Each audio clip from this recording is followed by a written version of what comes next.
De todos los libros que se encuentran en esta biblioteca o en cualquier otra biblioteca en el mundo, hay uno que sobresale. Este libro es la Biblia, la palabra de Dios, preservada a través de 3 milenios, y Dios mismo ha prometido que es el mismo ayer y hoy y por toda la eternidad. Parte de esa preservación incluye su traducción a miles de idiomas, la mayoría de ellos durante los últimos 100 años. Pero para los hispanos ya ha existido por casi 5 siglos.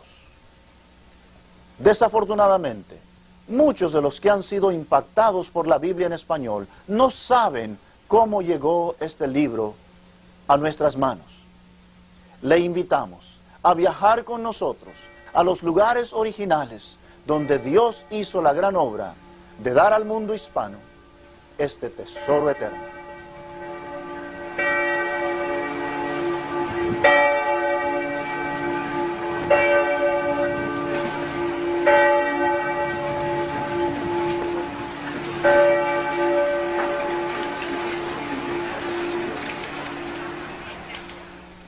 Hasta el año 1449, cada libro, y especialmente cada Biblia, tenía que ser escrita individualmente a mano.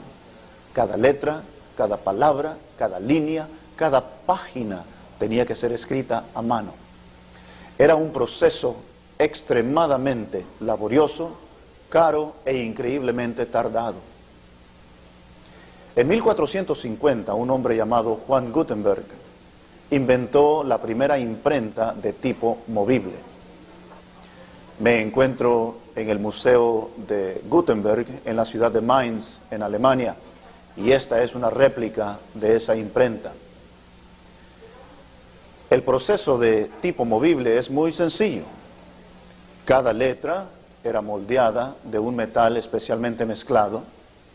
Luego esas letras individuales eran arregladas en palabras, alineadas, y luego una página entera podía ser compuesta y puesta en una repisa o en una bandeja como esta. Esto era puesto debajo de la plancha, tinta era aplicada a las letras, el papel era puesto sobre la tinta, todo esto después estaba imprimido por compresión, las letras entonces quedaban grabadas en el papel. Dos cosas suceden aquí que son muy importantes. En primer lugar, por primera vez, errores podían ser corregidos sin tener que escribir toda la página, simplemente cambiando el orden de las letras o arreglando las palabras en la bandeja. En segundo lugar, una página o 1000 páginas podían ser impresas al mismo tiempo o en ese mismo día. Cuando Casiodoro de Reina y los demás traductores de la palabra de Dios hicieron sus traducciones, ya tenían ellos en mente no solamente el imprimir un ejemplar, sino que muchos ejemplares de la palabra de Dios y hacerlos disponibles a las gentes en sus propios idiomas aquí en Europa. Es importante saber también que el primer libro que fue impreso en esta imprenta fue la Biblia latina, la cual fue terminada de imprimir en el año 1454.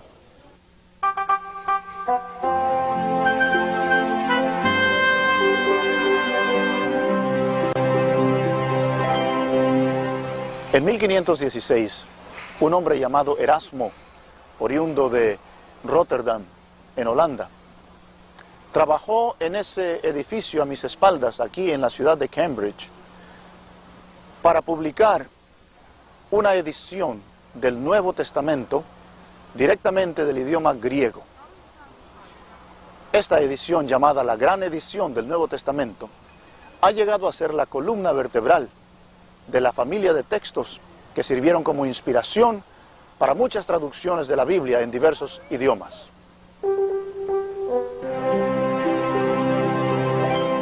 Este es el pueblo de Montemolín, cerca de Reina, en España.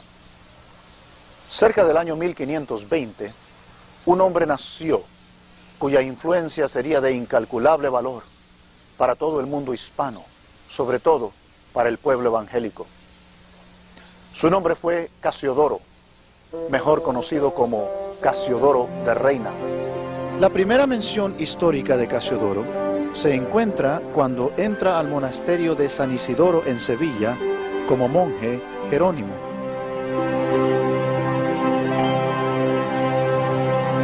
El año 1557, el lugar, el monasterio de San Isidoro del Campo, en lo que antes fue Sevilla la Vieja, hoy Santiponce, en las afueras de la gran ciudad de Sevilla, en España. Este lugar había sido construido sobre la antigua ciudad romana itálica, cuyas ruinas se pueden presenciar hoy en este lugar. Por varios años ya, el espíritu de la Reforma se hacía sentir entre los monjes de este monasterio. Las obras de Lutero, Erasmo, Zwinglio, Calvino habían sido muy bien recibidas por los monjes de este lugar. Ellos habían estudiado las escrituras de estos grandes hombres de Dios y habían sido grandemente influenciados por ellos, lo cual hubiera animado a Casiodoro de Reina a hacer la primera traducción de la Biblia, de los originales, al español. Tenemos que entender que en 1551 la Inquisición española había prohibido estrictamente no solamente la lectura, sino que la posesión de cualquier ejemplar de la Biblia que no fuera en el idioma latín. O sea que cualquier edición de la Biblia traducida a un lenguaje común era estrictamente prohibida en todo país en Europa.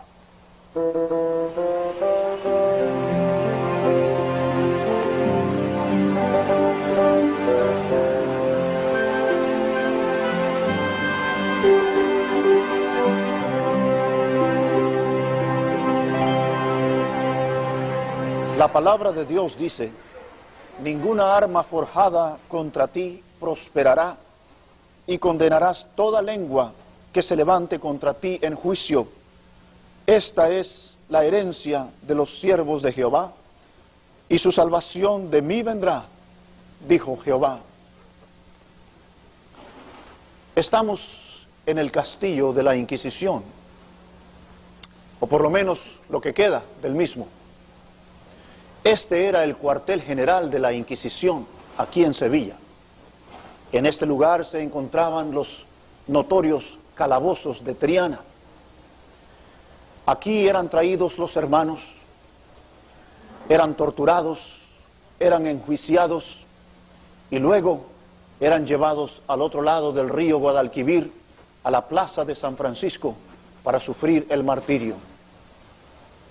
Por los últimos 200 años, este castillo fue destruido y sistemáticamente desmantelado. Lo último que queda son estas paredes, estas bases sobre las cuales ahora estos edificios se levantan, y este callejón que queda como un testigo mudo de las injusticias y las crueldades que en una ocasión se efectuaron aquí en contra de nuestros hermanos. Ciertamente, la palabra de Dios se verifica una vez más, y Dios ha sido fiel a esa palabra. Esta es la plaza de San Francisco en Sevilla. En este lugar la Inquisición castigaba a aquellos a quienes ellos catalogaban como herejes. Muchos de nuestros hermanos sufrieron cruel tortura y aún la muerte. Los castigos consistían de la extracción de confesiones forzadas, azotes, la horca y aún la hoguera en muchas ocasiones, para aquellos que podían escapar las garras de la Inquisición. Sus imágenes eran quemadas en efigie en este preciso lugar, enviando un aviso a que si ellos eran capturados en cualquier lugar de Europa por los agentes de la Inquisición, podían ser regresados a esta misma plaza y sufrir el martirio de la hoguera. Durante el verano de 1557, los hermanos del monasterio de San Isidoro del Campo tuvieron que hacer grandes decisiones. En primer lugar, tenían que definir su posición teológica. Si se mantenían dentro de la corriente evangélica, leyendo, estudiando e interpretando las Escrituras desde un punto de vista exegético y no dogmático, tarde o temprano la Inquisición los perseguiría. En segundo lugar, si intentaban una huida en grupo, era muy posible que algunos de ellos fueran capturados y sufrieran el martirio. Durante este verano de 1557, algo ocurrió que en cierto sentido ayudó a que ellos hicieran la decisión de huir del monasterio. Julianillo Hernández, uno de los primeros colportores del movimiento evangélico español, distribuyendo algunos libros a cristianos españoles, cometió un grave error. Habían dos personas en el área que tenían el mismo nombre, y Julianillo entregó un libro a la persona no debida. Esa persona inmediatamente dio parte a las autoridades y la Inquisición inmediatamente lanzó una investigación. Los hermanos del monasterio de San Isidoro del Campo inmediatamente se dieron cuenta y entonces tuvieron que huir en grupo. De los 44 habitantes de este monasterio, 22 de ellos huyeron, entre ellos 12 monjes, incluyendo el vicario, el fraile mayor, el procurador y 9 otros monjes que incluían a Casiodoro de Reina, Cipriano de Valera, Antonio del Corro y otros hermanos más.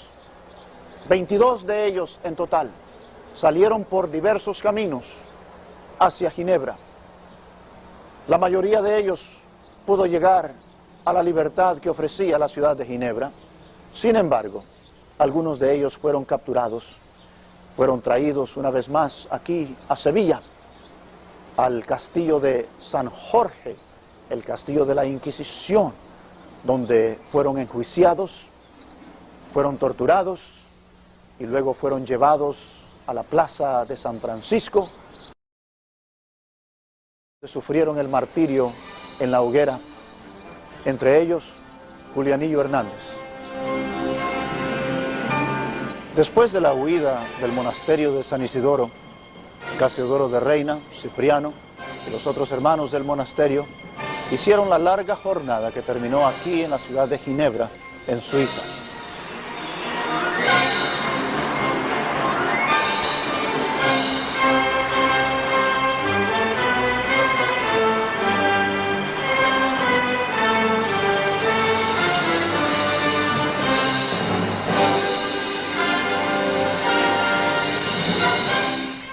La ciudad de Ginebra es una ciudad muy interesante. Fue una de las pocas ciudades que eran bastante tolerantes a las ideas de la Reforma. Juan Calvino, uno de los grandes reformistas, fue una de las grandes influencias en la vida de Casiodoro de Reina y Cipriano de Valera, lo cual motivó a que ellos se dirigieran directamente a Ginebra de su fuga del monasterio de San Isidoro. Por varios años, el grupo de refugiados españoles se reunía en una pequeña congregación aquí, y cuando llegaron Casiodoro, Cipriano y los demás, inmediatamente se juntaron a ellos. Mucho ha cambiado en la ciudad de Ginebra desde esos días. Sin embargo, por estas calles sabemos que los hermanos pasaron muchas veces haciendo la obra del Señor. Detrás de mí se encuentra el monumento que los ciudadanos de Ginebra dedicaron a los campeones de la Reforma en Suiza: a Farel, Calvino, Beza y Knox. Ciertamente, Casiodoro de Reina y Cipriano de Valera y los demás estaban en muy buena compañía. Sin embargo, diferencias surgieron, y Casiodoro consideró mejor trasladarse juntamente con parte de la congregación española directamente a Londres, en Inglaterra. La reina Isabel había ascendido al trono, y las garantías religiosas en Inglaterra eran mucho mejor que en otros lugares. También las posibilidades de la traducción de la Biblia al español eran muy factibles en Inglaterra durante este tiempo. Cipriano de Valera permaneció aquí en la ciudad de Ginebra por lo menos 2 años después de que Casiodoro y parte de la congregación se fueron a Londres.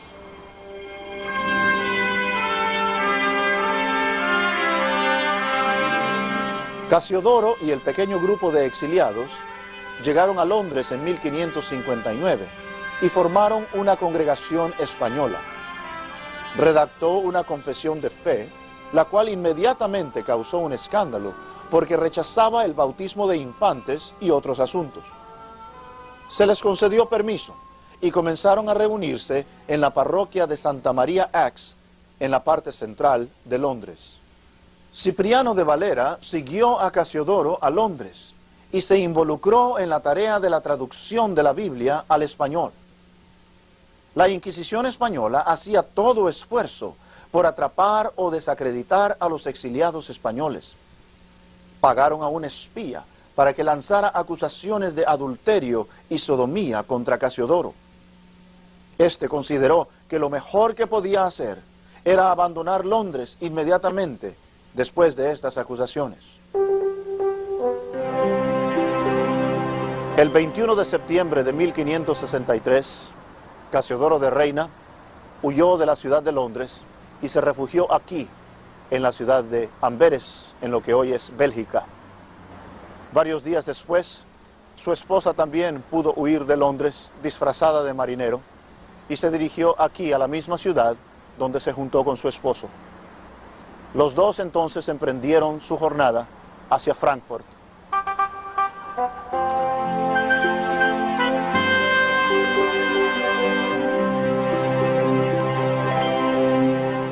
De Amberes, Casiodoro de Reina se dirigió directamente aquí, a la ciudad de Frankfurt, en Alemania. Su propósito principal era concentrarse en terminar la traducción de la Biblia al idioma castellano. También al llegar acá, se comunicó inmediatamente con los hermanos de la Iglesia Española, que ya se reunían aquí por muchos años, y sirvió como pastor y como líder en este lugar. También durante este tiempo él viajó extensivamente entre Frankfurt, Estrasburgo y Basilea, no solamente en el trabajo de la traducción de la Biblia, sino también para hacerse cargo de su negocio de sedas que él y su esposa operaban. También durante ese tiempo, su hijo Marcos, su primogénito, nació.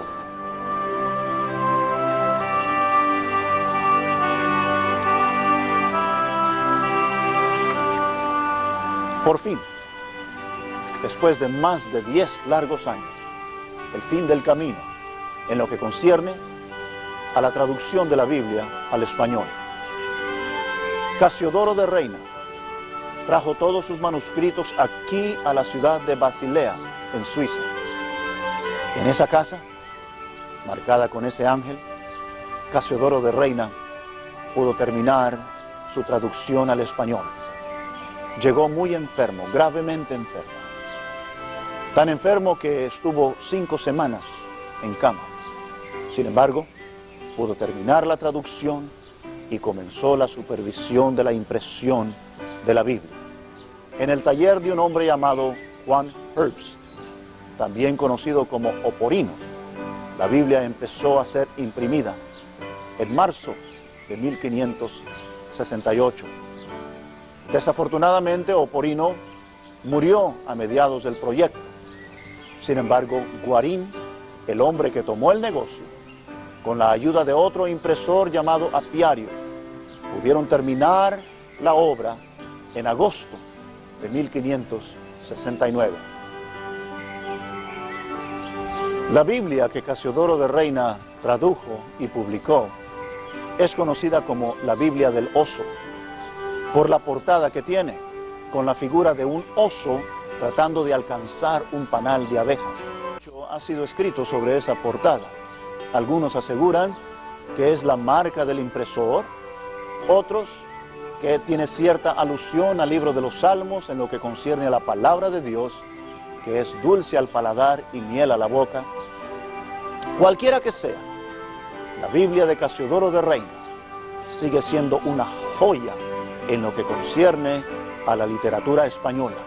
Una joya que tiene su lugar allá con las obras de Cervantes en España, las obras de Shakespeare en Inglaterra, y su valor, su impacto en lo que concierne al mundo hispano, en lo moral, en lo social y sobre todo en lo espiritual, es incalculable.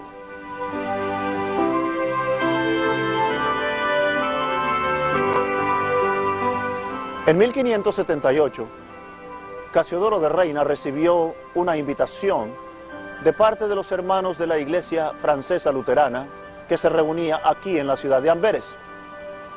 Con la Biblia ya terminada, su familia ya completa, Casiodoro consideró muy seriamente esa invitación. Sin embargo, la sombra de los cargos que estaban pendientes todavía en Londres influía mucho sobre su decisión. Decidió ir a Londres y hacerse cargo una vez y por todas de ese asunto. Regresó en 1578 para hacerle frente a los cargos que habían sido lanzados contra él 15 años antes. Fue citado a aparecer aquí, en el Palacio Lambeth, por Edmundo Grindal, el arzobispo de Canterbury. Y no teniendo ninguna evidencia en su contra, fue completamente exonerado de todos los cargos. Al haber sido absuelto en Londres, Casiodoro regresó a Amberes, donde tomó el pastorado de la iglesia. Estos fueron años muy felices para Casiodoro de Reina, puesto que su deseo siempre había sido el pastorear una iglesia, y finalmente Dios le había dado ese privilegio. Sin embargo, existía el peligro de una invasión española sobre toda esta región, la cual se efectuó en el año de 1585.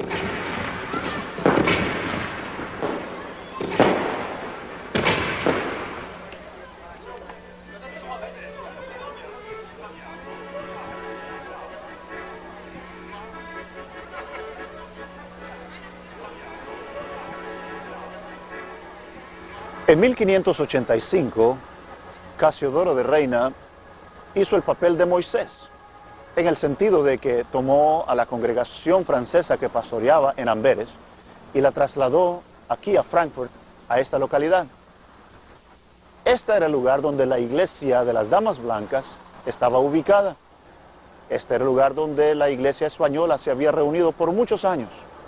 Por los próximos 9 años, Casiodoro de Reina sirvió como su pastor, su líder espiritual, su consejero, hasta el día de su muerte. Desafortunadamente, el templo fue destruido a causa de los bombardeos durante la Segunda Guerra Mundial. Casiodoro de Reina murió el 15 de marzo de 1594. Fue sepultado 2 días después. Sin embargo, su sepultura permanece un misterio hasta este día.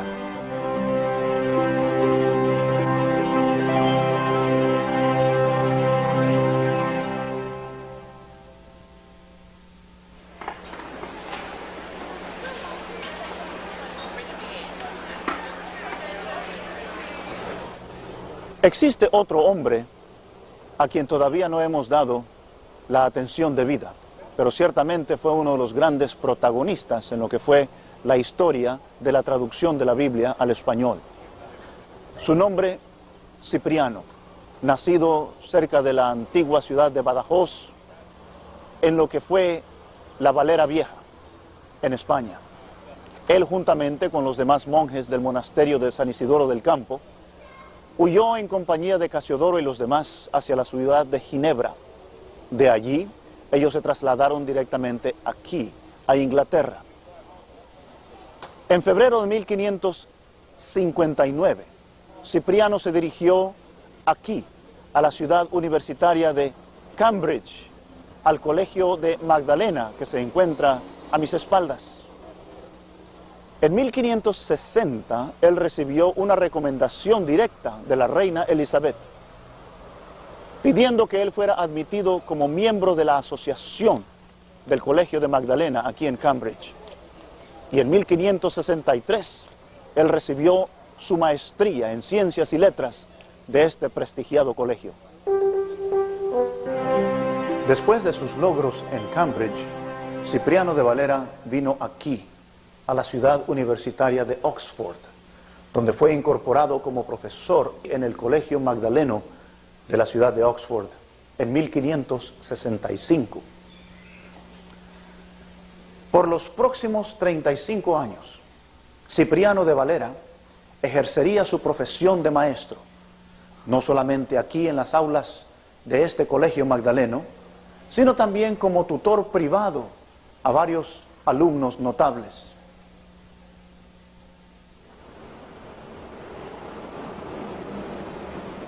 Mientras trabajaba como profesor en el Colegio Magdaleno de la Universidad de Oxford, Cipriano de Valera estableció su residencia aquí, en este vecindario de la ciudad de Londres, que se llama Broad Street Ward.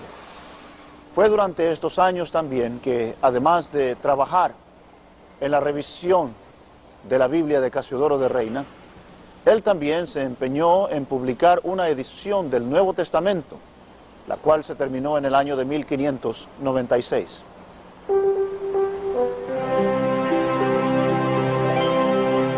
Cuando Cipriano de Valera terminó su revisión de la Biblia de Reina, encontró que no había en Londres un impresor que pudiera publicar un proyecto tan grande como este.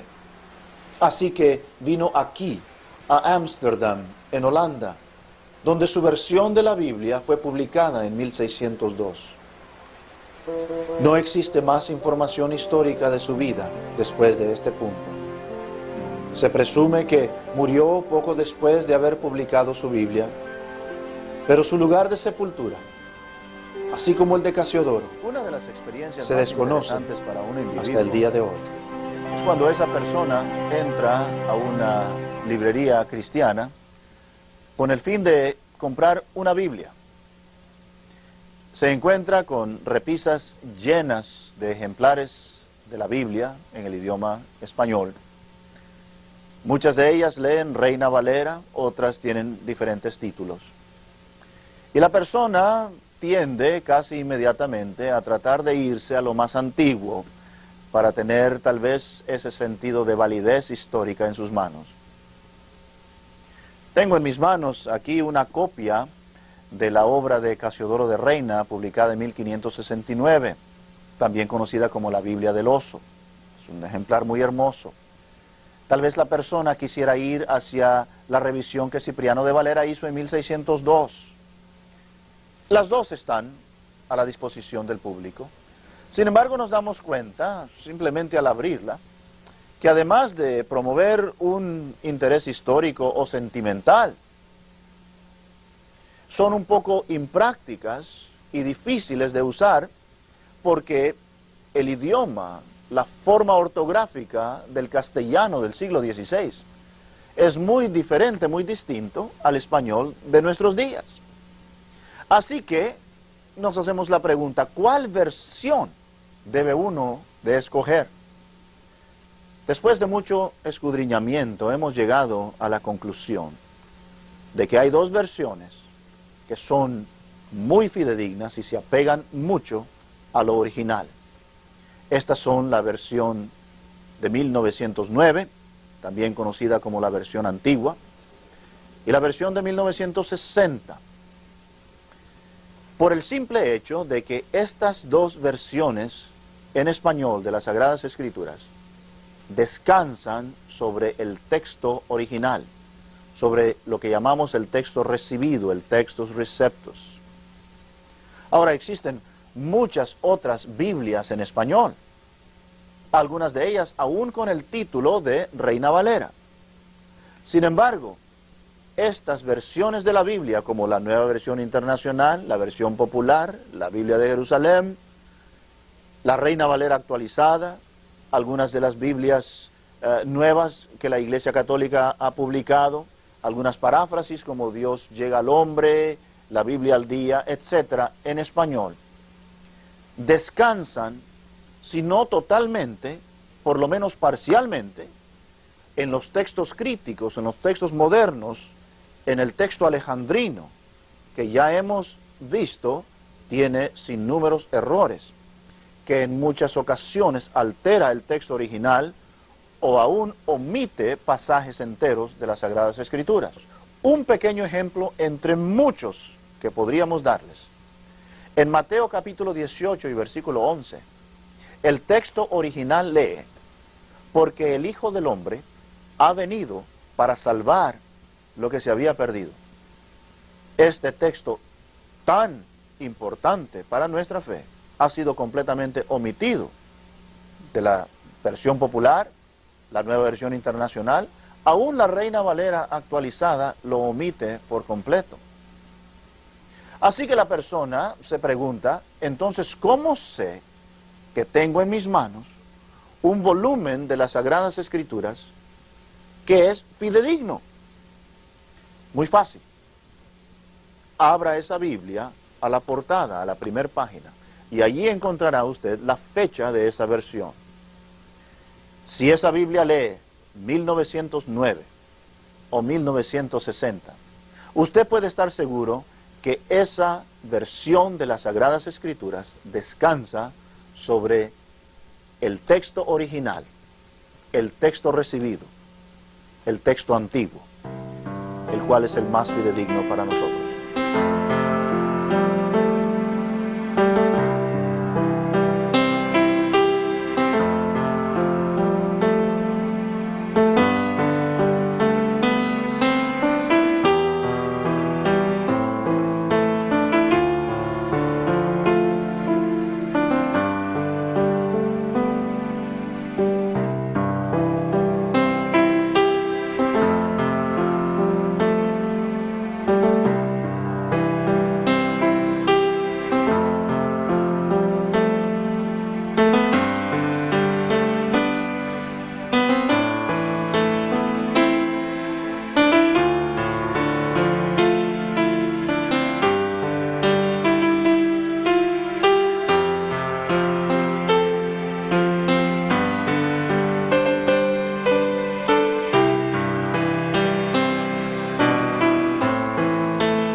Al conocer cada día más de estos hombres, hombres altamente preparados, expertos lingüistas y hombres dispuestos a pagar cualquier precio, aún con su muerte, para darnos nuestra Biblia en español, no podemos más que agradecer a Dios por la forma en que Él los guió para llevar a cabo su gran obra.